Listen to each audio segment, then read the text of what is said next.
Salut à tous, bienvenue sur la chaîne. Oui, je sais, il y a 24 heures de retard, mais hier j'avais déjà prévu de mettre le vlog WrestleMania de la journée de WrestleMania. Si vous n'avez pas vu la vidéo, bien sûr, je vous encourage à aller la voir. Si j'y pense, je mettrai le lien dans la description. Donc avec 24 heures de retard, je vous poste deux news que vous avez peut-être déjà vu passer, mais des news qui sont, je trouve, très importantes. La première, c'est que la WWE a annulé son pay-per-view du 17 juin prochain, qui devait avoir lieu à San José, le pay-per-view qui devait être Backlash. Oui, Backlash annulé. Alors, on ne sait pas encore trop pourquoi. Déjà, c'était prévu d'être un gros week-end. Il devait y avoir un show NXT aussi la veille de Backlash. Donc le show là est purement annulé.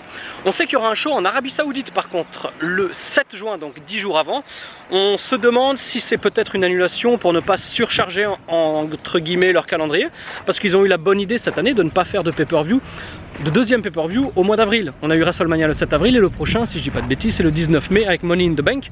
Et effectivement, voilà, on peut se demander pourquoi est-ce qu'ils font ça. Alors moi je vais pas du tout m'en plaindre, je trouve que c'est une très bonne chose qu'il y ait au moins un petit peu moins de shows, même si celui de l'Arabie Saoudite, donc ouais, si je me souviens bien des dates, aura lieu le 7 juin, mais il a toujours pas été annoncé, ils n'ont pas du tout commencé la promo, etc. Donc on va voir comment ça se passe. A priori, enfin moi je le perçois comme ça, il devrait y avoir de nouveau pas mal de voix qui vont s'élever contre la WWE qui fait du business avec le royaume d'Arabie Saoudite. Mais au-delà de ça, voilà, c'est assez étonnant. Alors est-ce qu'il y a des raisons économiques? Est-ce qu'il y a, ou est-ce que c'est simplement du bon sens? Les semaines à venir nous le diront. Mais moi j'accueille cette nouvelle avec plutôt beaucoup de positivisme, on va dire. Et la deuxième news que j'accueille avec tout autant de positivisme, c'est le retour de CM Punk. Alors le retour de CM Punk dans une toute petite fédération du Wisconsin, là où il avait un petit peu commencé au début de sa carrière apparemment. Il a fait une apparition. Pour le moment, on pense effectivement que c'est bien lui. Il est apparu complètement recouvert d'un jogging noir, il avait une cagoule et il a porté un go to sleep dans le ring. C'est vrai qu'on l'a vu, si c'est lui, bon, a priori, ouais, comme je vous ai dit, tout porte à croire que c'est effectivement lui. Il a porté un go to sleep très, on va dire, voilà, qui est très loin de ce qu'il avait l'habitude de nous présenter lors de sa carrière, qui à ce jour a terminé il y a plus de 5 ans. Ouais, c'était en janvier 2014 qu'il a quitté la WWE sans prévenir, comme ça, du jour au lendemain. Mais voilà, CM Punk qui revient, il faut jamais dire jamais dans le monde du catch. Est-ce que c'était un one shot? Est-ce que c'était un one shot? Si c'est un one shot, bon bah voilà, c'est pas la peine de parler plus là-dessus. Mais moi j'aimerais que ce soit pas un one shot, franchement les amis. Parce que si c'est pas un one shot, alors c'est vrai que là il était vraiment très maigre. Il a perdu énormément de poids pour aller à l'UFC.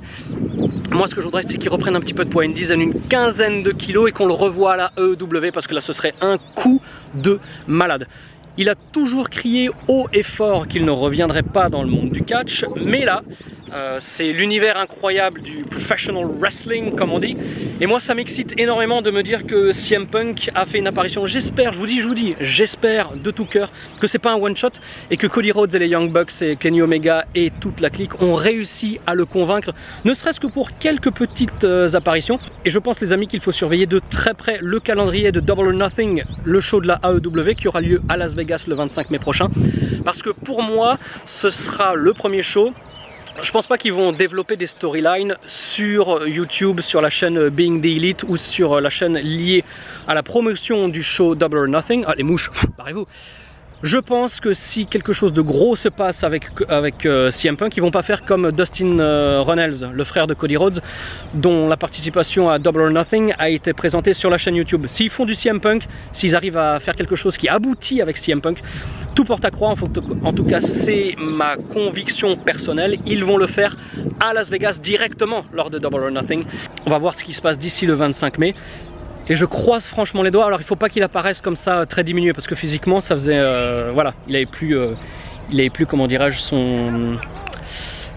Ah, je cherche mes mots, désolé, c'est peut-être le décor absolument incroyable derrière moi qui me fait perdre les mots.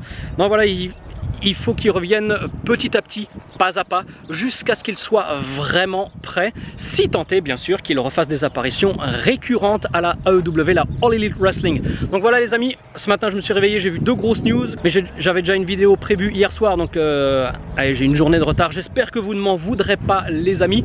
Mais voilà, je voulais partager avec vous mon enthousiasme par rapport à CM Punk, et aussi voilà ce côté positif que la WWE fasse un tout petit peu moins de show, ou en tout cas tente d'alléger son calendrier calendrier, si bien entendu il n'y a pas des raisons un peu plus obscures entre guillemets qui font qu'ils sont obligés d'annuler ce show. Donc voilà, merci d'avoir regardé cette petite vidéo jusqu'au bout, merci pour votre fidélité. Un grand salut à tous les trolls qui font des fautes d'orthographe, ils se reconnaîtront. En tout cas, je les ai mis dans le panier pour le tirage au sort de mes récompenses du troll du mois.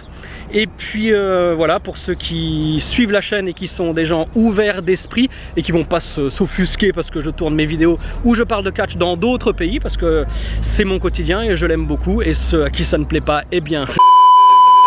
Et puis pour ceux qui attendent les prochaines vidéos, ça arrive très très vite, il y a pas mal de choses qui arrivent sur la chaîne, des longues, des belles vidéos, et d'ici là vous savez ce qu'il vous reste à faire, c'est-à-dire pas grand chose, si ce n'est garder la passion et regarder du catch 24 heures sur 24. Allez, ciao ciao.